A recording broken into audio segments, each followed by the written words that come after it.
ఈ సిద్ధం సభ నిన్న జరగాల్సినటువంటి సభ ఒకరోజు వాయిదా పడిన ఇంత ఘనంగా జగన్మోహన్ రెడ్డి గారిని దీవించడానికి ఆశీర్వదించడానికి మీ అందరూ రావటం ఆనందంగా ఉంది. ఈ రాష్ట్రంలో 5 సంవత్సరాల నుంచి జగన్మోహన్ రెడ్డి గారి పరిపాలనలో స్కూల్కి వెళ్ళేటువంటి పిల్లల కాడి నుంచి వృద్ధాప్యం వచ్చినటువంటి అవ్వాతాతల వరకు వాళ్ళకి కావలసినటువంటి ప్రతి అవసరాన్ని తీర్చుతున్నటువంటి ప్రభుత్వం వైఎస్ జగన్మోహన్ రెడ్డి గారి ప్రభుత్వం. ఈరోజు గ్రామాన వార్డున సచివాలయాలు ఏర్పాటు చేసి వాలంటీర్ వ్యవస్థను తీసుకువచ్చి ప్రజలకు అందించాల్సినటువంటి ప్రతి సౌకర్యాన్ని డైరెక్ట్గా మధ్యలో ఎటువంటి దళారులు లేకుండా ప్రజల ముందుకి పాలన తీసుకొచ్చినటువంటి గాంధీ గారు కళ్ళకన్నటువంటి గ్రామ స్వరాజ్యాన్ని తీసుకొచ్చినటువంటి నాయకుడు జగన్మోహన్ రెడ్డి గారు.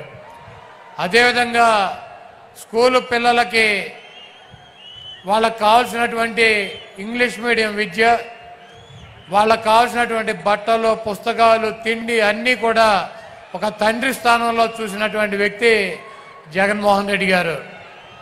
అదేవిధంగా ఆరోగ్యశ్రీ ద్వారా ఈ రాష్ట్రంలో ఉన్నటువంటి అనేక మంది నిరుపేదల ప్రాణాలను కాపాడినటువంటి వ్యక్తి డాక్టర్ వైఎస్ రాజశేఖర రెడ్డి గారు. అయితే ఆయన చూపించినటువంటి దారి కన్నా 4 అడుగులు ముందుకు వేసి ఈరోజు గన్నవరం నుంచి గుడివాడ వస్తుంటే అనేక మంది ఆరోగ్య సమస్యలు ఉన్నవారు ఒక్కసారి ఆయన కనుక చూపించినట్లయితే దానికి ఎంత ఖర్చు అయినా ఆయన పరిష్కారం చూపిస్తారని చెప్పి కొండంత ఆశతో ట్రీట్మెంట్ జరుగుతున్నటువంటి పిల్లల్ని కూడా తీసుకొచ్చి రోడ్డు మీద ఆయనకు చూపించాలన్నటువంటి ఉద్దేశంతో మరి అంత నమ్మకం పెట్టుకుని ఆయనకు చూపిస్తున్నారంటే ఒక వ్యక్తి మీద ఈ రాష్ట్రంలో ఉన్నటువంటి ప్రజలకు ఉన్నటువంటి నమ్మకం. అదేవిధంగా జగన్మోహన్ రెడ్డి గారిని ఎదుర్కోలేక చంద్రబాబు నాయుడు గారు ఒక కూటమి కట్టాడు, మాయ కూటమి. ఆయన వదిన పురంధరేశ్వరిని బీజేపీలో అధ్యక్షురాలను చేశాడు. అదేవిధంగా ఆయన దత్తపుత్రుడిని పవన్ కళ్యాణ్ పక్కన పెట్టుకున్నాడు, ఒక ఉత్తపుత్రుడిని పక్కన పెట్టుకున్నాడు. వీళ్ళందరినీ పెట్టుకుని కూడా సిద్ధం సభల ద్వారా జగన్మోహన్ రెడ్డి గారికి వస్తున్నటువంటి ప్రజాదరణని తట్టుకోలేక జగన్మోహన్ రెడ్డి గారిని రాజకీయంగా ఎదుర్కొనలేక చవటలాగా దద్దమ్మలాగా వెనక నుంచి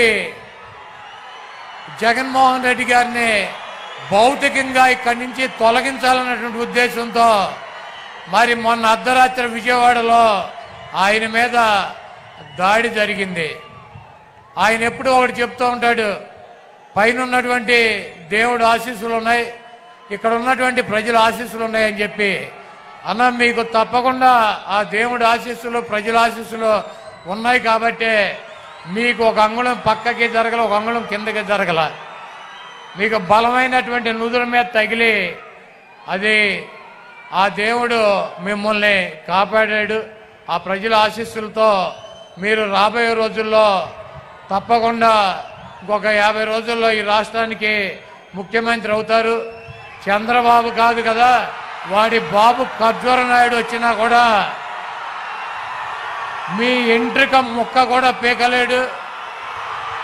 మీ దమ్ము, మీ ధైర్యం, మీ ఉన్నటువంటి నిబద్ధత మేము దగ్గర నుంచి చూసినటువంటి వ్యక్తులం. మీది స్వచ్ఛమైనటువంటి చిరునవ్వు.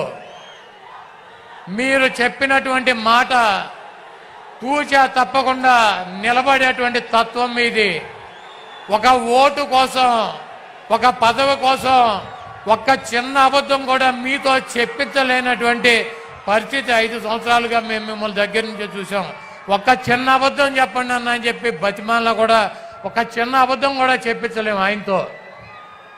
ప్రజలకి ఇచ్చినటువంటి మాట కోసం, క్యారెక్టర్ కోసం రాజశేఖర రెడ్డి గారు చూపించినటువంటి దారిలో ప్రజల గుండెల్లో చిరస్థాయిగా నిలిచిపోవాలన్నటువంటి మనస్తత్వంతో ఎన్ని కష్టాలున్నా, ఎన్ని ఇబ్బందులున్నా, ఎన్ని బాధలున్నా ముఖంలో చిరునవ్వు చెదరకుండా మన ముందు నిలబడేటువంటి వైఎస్ జగన్మోహన్ రెడ్డి గారికి ఈ రాష్ట్ర ప్రజలు మరొక్కసారి పట్టం కట్టాలని చెప్పి మీ అమూల్యమైనటువంటి ఓటు, మీ 2 ఓటుల్ని ఫ్యాను గుర్తు మీద ముద్రించి జగన్మోహన్ రెడ్డి గారికి విజయాన్ని అందించాలని చెప్పి ఈ దుర్మార్గుడైనటువంటి దొంగ అయినటువంటి 420 అయినటువంటి చీటర్ అయినటువంటి వెన్నుపోటుదారుడైనటువంటి చంద్రబాబు నాయుడిని పాతాళంలో పాతి పెట్టాలని చెప్పి చంద్రబాబు నాయుడు మొన్న చెప్తున్నాడన్న, జగన్మోహన్ రెడ్డి నీకు కత్తి ఏలుస్తానని.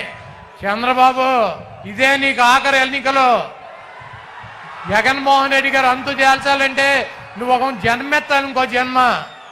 కాబట్టి రాష్ట్ర ప్రజలు దేవుడు ఆశీస్సులు ఉన్నటువంటి జగన్మోహన్ రెడ్డి గారిని మీ అందరూ దీవించాలని చెప్పి మీ అమూల్యమైనటువంటి ఓటు 2 ఓట్లు ఫ్యాను గుర్తు మీద వేసి మీ ప్రాంతంలో ఉన్నటువంటి శాసనసభ్యుడిని, పార్లమెంట్ సభ్యుడిని గెలిపించి జగన్మోహన్ రెడ్డి గారికి మేమంతా ఉన్నాం మీ వెనకాల సిద్ధంగా అని చెప్పి మనం ఒక మెసేజ్ ఇవ్వాలని చెప్పి కోరుకుంటూ మరి సెలవు తీసుకుంటున్నాను.